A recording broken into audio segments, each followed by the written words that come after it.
তো cancer is one of the deadliest health concern in the world. Statistics বলেছে যে 2 million আপনার cancer patient ওয়ার্ল্ডের মধ্যে আছে এবং প্রায় প্রতিদিন আপনার 5,000-এরও বেশি আপনার ক্যান্সারে আক্রান্ত হয়ে থাকে। এবং যদিও এটার কোনো কিউর নাই, কিন্তু তারপরেও আমরা হয়তো কিছু না কিছু করতে পারি। সেটি কিরকম? যেমন আমরা প্রতিদিন ডে টু ডে লাইফে যেরকম ভাবে আমরা ইনফেকশন গুলো আমরা অ্যাভয়েড করতে পারি, তারপর আপনার কিভাবে আপনার হেলথি লাইফস্টাইল করতে পারেন, কিভাবে আপনি পে অ্যাটেনশন করতে পারেন কি খাচ্ছেন না খাচ্ছেন, তারপর আপনার স্মোকিং না করা, ড্রিঙ্কিং থেকে দূরে থাকা, তারপর ডাক্তারের কাছে রেগুলার চেক আপ করা, এগুলো সবই ঠিক আছে। আমরা তো সাধারণত মোটামুটি 3 বেলায় খেয়ে থাকি এবং সুতরাং ডায়েটটা খুব ইম্পর্টেন্ট। তো এই ডায়েট যে আমরা যে বিভিন্ন ভাবে নিচ্ছি, সেটা নেচার থেকে হোক বা নিজে বানিয়ে যেটাই হোক, এবং এটিতে অনেক ক্ষেত্রে আপনার ফ্যাটি ফুড থাকে, গ্রিসি ফুড থাকে। তো যদিও আমাদের অন্তত মডারেট অ্যামাউন্ট আমাদের নেওয়া উচিত, কিন্তু কি কি খাবারগুলো আপনার কোনো অবস্থাতে যাতে না নিয়ে থাকেন সেদিকে খেয়াল রাখবেন। আসুন সেগুলো জেনে নিন। নাম্বার 1 হচ্ছে যে মাইক্রোওয়েভ পপকর্ন। মাইক্রোওয়েভ পপকর্ন এটি খুবই পপুলার, বিশেষ করে আমরা যদি একটু বন্ধু বান্ধব নিয়ে যদি আড্ডা দিই কিংবা একটা মুভি দেখে থাকি কিংবা সিনেমা হলে যদি মুভি দেখি, তখন আমরা এই পপকর্ন মাইক্রোওয়েভ পপকর্নটা নিই, কিংবা বাসাতে হয়তো অনেক সময় অনেকে আমরা এটি খেতে অভ্যস্ত, কারণ এটি খুবই কনভিনিয়েন্ট। 5 মিনিটস মাইক্রোওয়েভের মধ্যে হয়ে যায়, টেস্ট গুড। তো মনে করতে পারেন যে এটি খুবই হেলথি, এবং স্মেলটা অনেক সময় এটি কিন্তু খুবই অনেকের কাছে হয়তো ভালো মনে হতে পারে। কিন্তু প্রবলেমটা হচ্ছে যে এটির মধ্যে ফারফ্লোরো অক্টানিক অ্যাসিড আছে, PFOA, এবং এটি কিন্তু যখন আমরা মাইক্রোওয়েভে যখন এটিকে তাপ দিয়ে থাকি, তখন এটি কিন্তু এক ধরনের এই রাসায়নিক কেমিক্যালটার এক্সপোজার হওয়ার জন্য আমাদের শরীরে বিভিন্ন ধরনের ক্যান্সার, যেমন লিভার, প্রস্টেট এবং অন্যান্য অনেক ক্যান্সার হতে পারে। এবং এটি যে যে স্মেলটা, যে কেমিক্যালটা ডাইএসিটাইল, যে স্মেলটা কেমিক্যালটা, এটি কিন্তু আবার আমাদের লাংসে গেলেও আপনার কিন্তু লাং ক্যান্সার হওয়ার সম্ভাবনা বেশি থাকে। তো সুতরাং এটি থেকে একটু কেয়ারফুল থাকবেন। কোনো অবস্থা যদি সম্ভব হয় একদম মাইক্রোওয়েভ পপকর্ন খাবেন না। নাম্বার 2 হচ্ছে ডেইরি প্রোডাক্ট। ডেইরি প্রোডাক্ট তো এটি কিন্তু একটু আশ্চর্যের ব্যাপার, তাই না? ডেইরি প্রোডাক্ট বলতে আমরা যে মিল্ক খেয়ে থাকি, মিল্কে ভালো প্রোটিন আছে, হেলথি ফ্যাট আছে, আমাদের বোনের জন্য ভালো, সবকিছু ঠিক আছে। কিন্তু যদি অতিরিক্ত মাত্রায় যদি আপনি যদি মিল্ক এবং চিজ খেয়ে থাকেন, তাহলে একটা গবেষণা দেখা গিয়েছে যে আপনার হয়তো প্রস্টেট কিংবা ব্রেস্ট ক্যান্সার হওয়ার সম্ভাবনা থাকে। তো সুতরাং এটি যেহেতু এটিতে অ্যানিমাল ফ্যাট আছে, সুতরাং একটি মডারেট অ্যামাউন্ট খেতে পারবেন। সবসময় যে আপনি অনেক ডিফেন্ড হয়ে যাবেন ডেইরি প্রোডাক্ট, সেদিকে একটু খেয়াল রাখবেন। নাম্বার 3 কিন্তু খুবই ইন্টারেস্টিং, এটা হচ্ছে যে ফার্ম সালমন। সালমনটা আমরা সবাই পছন্দ করি, আমরা জানি ফিশের মধ্যে ওমেগা 3 ফ্যাটি অ্যাসিড আছে, এবং এটি আমাদের এই এই প্রোটিনটা, এই ভালো ফ্যাটি অ্যাসিডটা আমাদের মাসেল, তারপর আমাদের ব্রেইন ফাংশন অনেক ভালো করে থাকে, হার্টকে ভালো করে থাকে, এগুলো আমরা সবই জানি। কিন্তু এখানে দেখা গিয়েছে যে যেগুলি ফার্ম সালমন করা আছে, সেগুলিতে আপনার ফ্লোরিক্লোরিনেটেড বাইফিনাইল থাকে, এবং এটি কিন্তু আমাদের ক্ষতি করে থাকে।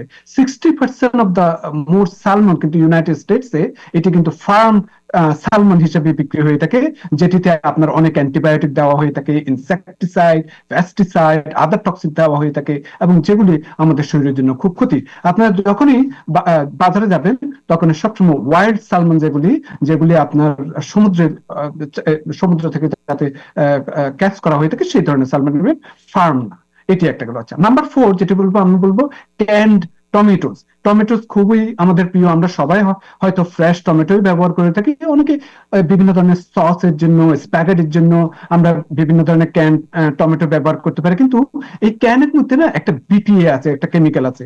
এই কেমিক্যালটা কিন্তু আমাদের সবচেয়ে প্রবলেম করে থাকে, এবং এই বিপিএটা যখন আমরা যখন এই টমেটোটা নিয়ে থাকি, কুক করে থাকি, কিন্তু এটি আমাদের শরীরে এক্সপোজ হয়ে যায়, এবং এটি কিন্তু বিভিন্ন ধরনের ক্যান্সার সৃষ্টি করে থাকে। এবং শুধু যে ক্যান টমেটো না, যে কোনো ক্যান জাতীয় জিনিস যদি আপনি অ্যাভয়েড করতে পারেন, সেটি আপনার জন্য খুবই ভালো হয়ে থাকে। তারপর নাম্বার 5 বলবো, এটা হচ্ছে যে deep fried food. Deep fried foods এর ব্যাপারে আমরা অনেক বলেছি, যদিও এটি crunchy, texture, nice, good test, এবং বিশেষ করে আমাদের বাচ্চারা খুবই পছন্দ করে থাকে বিভিন্ন ধরনের আপনার ফ্র্যাঞ্চাইজের যে ডিপ ফ্রাইড ফুডস গুলা। কিন্তু প্রবলেমটা হচ্ছে যে এগুলো আপনার অনেক ধরনের again cancer, breast, pancreatic, oesophageal cancer এগুলো কিন্তু করে থাকে। কারণটা হচ্ছে যে এই যে ডিপ ফ্রাইয়ের মধ্যে যখন আমাদের এই এই এই জিনিসগুলোকে যখন আপনার আবার ক্রাঞ্চি করা হয়ে থাকে তখন এটি কার্সিনোজেনে পরিণত হয়ে থাকে, কারণ এটা অনেক ধরনের কেমিক্যাল এক্সপোজারের মধ্যে দিয়ে থাকে রেডি যায়।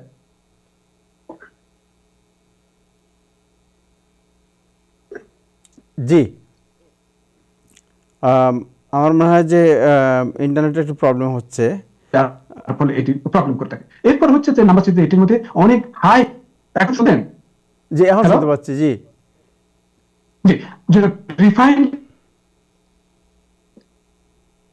কার্বোহাইড্রেট যেটি বলছি আমরা, বিভিন্ন ধরনের এগুলোতে অনেক হাই সুগার কন্টেন্ট থাকে, এবং যার ফলে আপনার কিন্তু একটা রিসার্চে দেখা গিয়েছে অলমোস্ট 49% আপনার লাং ক্যান্সার হওয়ার একটা ঝুঁকি থাকে because of the high glycemic load. এটির মধ্যে আবার অনেক ধরনের প্রসেস, বিভিন্ন ধরনের ট্রান্স ফ্যাটি অ্যাসিড কিংবা বিভিন্ন ধরনের আপনার সস্তা দামের অয়েল ব্যবহার করা হয়ে থাকে। নাম্বার 7 হচ্ছে বারবিকিউ। দেখেন বারবিকিউ খুবই প্রিয়, বিশেষ করে সামারে বারবিকিউটা আমরা সবসময় পছন্দ করে থাকি, বিশেষ করে গ্যাদারিং হলে তোলে সামারে। কিন্তু এই যে ফ্লেম, যে ব্রয়েলড যে বার্গারটা আমরা যে তৈরি করে থাকি, স্টেকটা যে বানিয়ে থাকি, এই যে অনেক হিটের মধ্যে এটি কিন্তু আপনার যে ধরনের আপনার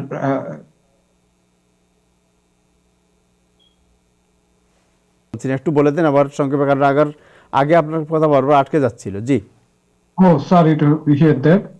যে সংক্ষেপে তাহলে বলবো, নাম্বার 1 হচ্ছে যে মাইক্রোওয়েভ পপকর্ন। মাইক্রোওয়েভ পপকর্ন গুলি যখন যে ব্যাগের মধ্যে রাখা হয়, এবং এখানে ব্যাগের ভিতরে লেয়ারে এক ধরনের যে আপনার প্যাকেজিং করা হয়ে থাকে, সেটি যখন মাইক্রোওয়েভে দিয়ে থাকেন এবং সেটি গরম হওয়ার সাথে সাথে এক ধরনের কেমিক্যাল, সেটিকে আমরা বলি পারফ্লোরো অক্টানোইক অ্যাসিড, এটি আপনার প্রবলেম করে থাকে, বিভিন্ন ক্যান্সার সৃষ্টি করে থাকে। আরেকটা জিনিস হচ্ছে যে পপকর্নে যে বাটার থাকে, সেগুলোকে স্টিমুলেট করার জন্য যে আপনার এক ধরনের অ্যাসিড ব্যবহার করা হয়ে থাকে, অ্যালডেহিক অ্যাসিড, সেটি যদি এক্সপোজ হয়ে থাকে তাহলে আপনার লাং ক্যান্সার হওয়ার সম্ভাবনা থাকে।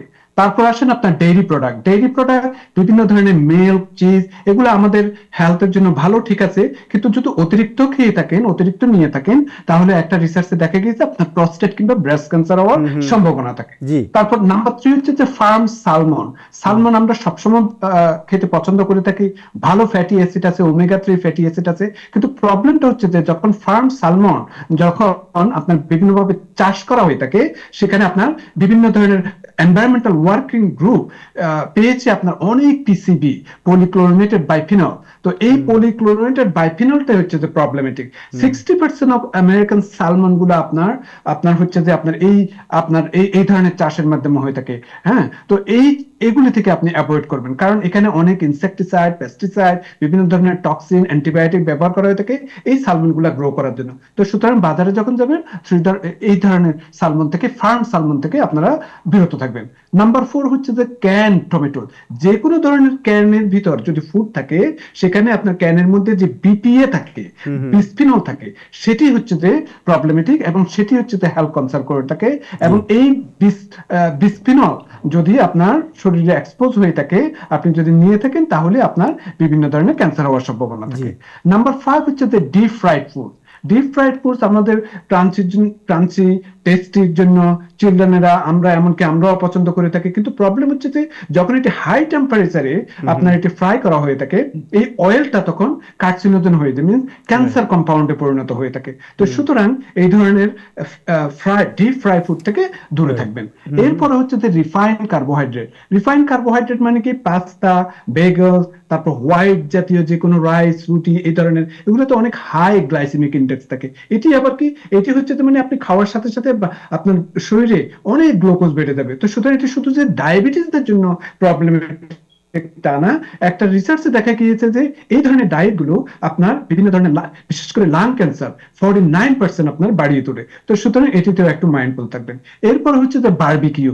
বারবিকিউ আমরা সবাই মোটামুটি যখন গ্যাদারিং করে থাকি, হয়তো সামারে আমরা এই বারবিকিউটা করা পছন্দ করে থাকি, কিন্তু বারবিকিউতে যখন অনেক ধরনের কোল ব্যবহার করা হয়ে থাকে, অনেক হাই ফ্লেম ব্যবহার করা হয়ে থাকে, তখন এটি অনেক ধরনের প্রবলেম সৃষ্টি করে থাকে। এবং এই জন্য সবসময় যাতে ডেইলি বেসিসে যাতে গ্রিল বা ব্রয়লিং এই ধরনের যাতে বারবিকিউ যাতে না খাওয়া হয়ে থাকে সেদিকে খেয়াল রাখবেন। এবং এরপরে লাস্ট যেটি বলবো সেটি হচ্ছে যে হার্ড বেভারেজেস, যেমন বিশেষ করে আমরা এই উইন্টার সিজনে এই আজকে যেমন খুব কোল্ড হচ্ছে, আপনার সবাই আমরা বেশ গরম টি বা কফি খেতে পছন্দ করি, কিন্তু এই কফি বা টি যেন কোনো অবস্থাতে যাতে 149 ডিগ্রির উপরে যাতে না হয়ে থাকে, কেননা অতিরিক্ত গরম যদি হয়ে থাকে এবং এই অতিরিক্ত গরম চা বা কফি যদি খেয়ে থাকেন তাহলে আমাদের যে অ্যাসোফেগাসের যে লাইনিংটা আছে এটা কিন্তু আপনার বার্ন হয়ে যায়, এবং এই বার্ন হলে তখন আপনার এটি সবসময় যদি এরকম খেতে থাকেন তাহলে এই বার্ন লেয়ারটা একটা পরবর্তীতে এটি আপনার ডিসপ্লেসিয়া হয়ে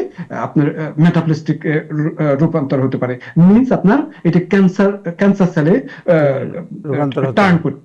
হ্যাঁ, তো এই জন্য একটু খেয়াল রাখবেন। তো সবসময় কফি বা টি যতটুকু সম্ভব একটু একদম ঠান্ডা বলবো না, আবার অসম্ভব গরমও বলবো না, যাতে মিডিয়াম যেটা আপনার শরীরে সময় মতো এরকম ভাবে খাওয়ার জন্য আমি পান করার জন্য আমি অনুরোধ করবো। Thank you so much, thank you.